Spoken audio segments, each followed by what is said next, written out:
Ciao amici delle ruote quadrate e benvenuti ai nuovi che rotolano con noi per la prima volta. Con quali parole cominciamo il 2024? Quali novità ci portiamo dalla fine del 2023? L'idea non è quella proprio di soffermarci esclusivamente sulla parola dell'anno, quanto di capire un po' qual è il trend, qual è la rosa di parole che sono state valutate da 4 famosi dizionari. Sono dizionari inglesi e americani che hanno fatto questo lavoro che la nostra lingua tende ad assorbire, quindi è ulteriormente interessante per noi per capire quali sono gli andamenti internazionali. Gli specialisti della Oxford University hanno individuato una rosa di 8 termini e tra questi 8 quello che è risultato vincitore è RIS, che è fascino di attrazione che si ha sugli altri, potenziali partner o partner.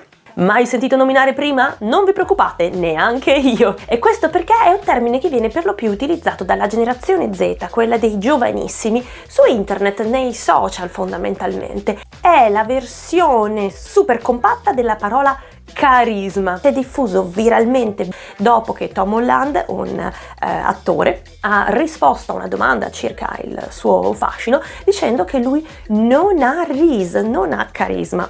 Tutto da vedere, visto che insomma c'era veramente bisogno di creare una versione super compatta della parola carisma? Probabilmente no, ma le mode funzionano così e a volte vincono anche su termini che già erano funzionali. Persino in italiano, se facciamo l'esempio della parola frigo, è l'abbreviazizione di frigorifero, ma non c'è più bisogno di dire frigorifero. Se diciamo frigo sappiamo tutti a che cosa ci stiamo riferendo. La lingua si plasma, si modella, cambia e questo è normale proprio perché la lingua è viva. E poi il tempo che dimostra se un termine sedimenta e diventa parte integrante della grande massa dei parlanti o se rimane rinchiuso in una certa epoca o in un certo gruppo sociale.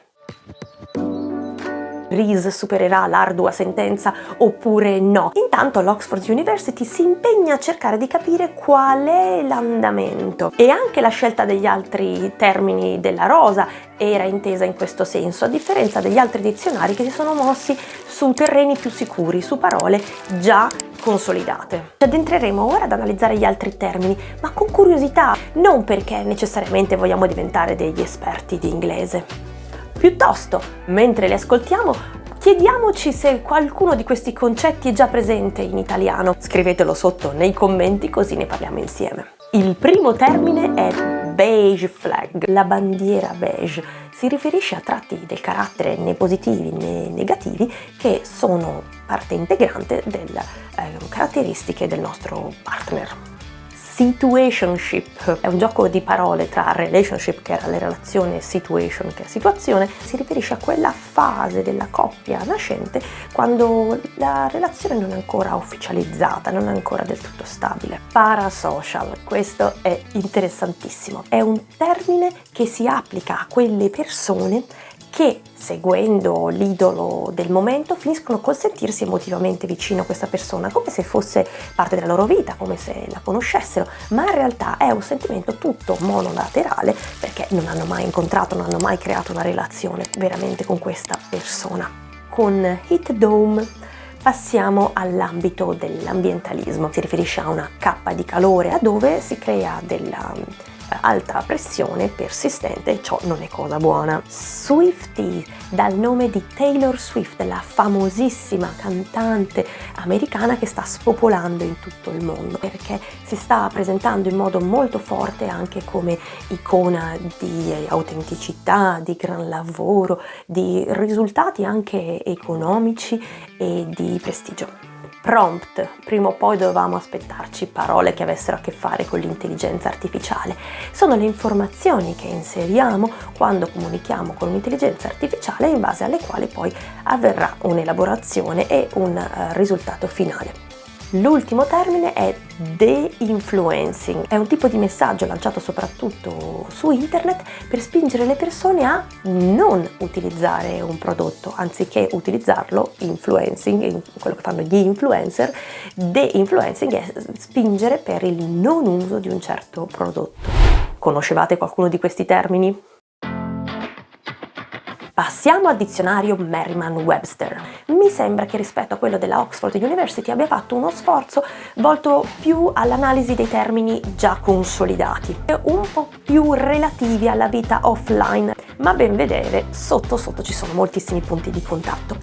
E per il Merriam-Webster il termine vincitore del 2023 è Authentic. cioè autentico, 2 significati. Il primo è di reale, non falso. Il secondo è di coerente con se stesso, autenticità rispetto alla vita esposta online, la vita dei social. Non c'è soltanto la presenza di personalità pubbliche, persone dello spettacolo che stanno spingendo verso questo concetto, ma anche il tema dell'intelligenza artificiale che è sempre più presente nelle nostre vite e comincia a porci un interrogativo circa la veridicità, l'autenticità delle risposte che ci vengono fornite. E poi c'è un tema intimo, caratteriale, ci si sta interrogando molto su chi si è, i propri valori e la coerenza con questi. Ad ogni modo il dizionario ci può spiegare il significato della parola autentico e come esso si sia arricchito, ma non ci può indicare se un contenuto è autentico o meno. Lo spirito critico continua a rimanere vincitore. E come ruote quadrate noi ci sforziamo a guardare al più ampio raggio possibile per provare a sviluppare anche questo spirito critico e a definire meglio, distinguere quando qualcosa potrebbe essere autentico. Quindi è fondamentale che continuate a rotolare con noi. Vi siete iscritti? Bravissimi, grazie. Nell'esprimere la sua opinione su Authentic, Morgan Sleeper della Macalester University ha approfondito il concetto di non falso. Non falso, quindi autentico, 10 anni fa semplicemente poteva significare veritiero e dimostrabile con una foto o un video. Anche in italiano abbiamo avuto questo spostamento di significato, questo arricchimento magari di significato della parola autentico? Probabilmente sì, e anche la corrispondenza con non falso potrebbe aver subito lo stesso tipo di spostamento. Pensavo per esempio a bufala, che oltre a significare un tipo particolare di mozzarella o un mammifero, è un termine che veniva utilizzato moltissimo anche per le notizie false, che ora probabilmente non verrebbero più definite propriamente bufale, magari non autentiche. Per intenderci, se chiedessimo un'informazione all'intelligenza artificiale, l'intelligenza artificiale ce la desse sbagliata, la definiremmo bufala? Non credo. Se siete d'accordo, direi che un pollicino in su ci starebbe benissimo.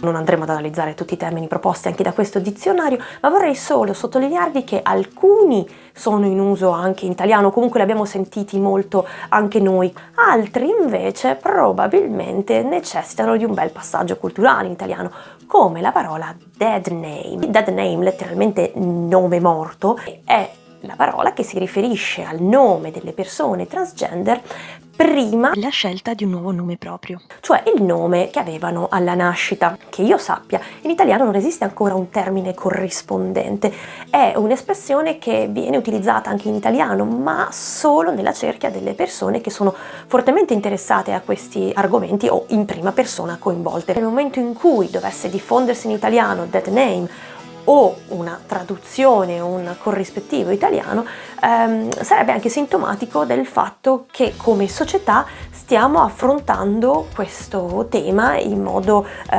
ampio.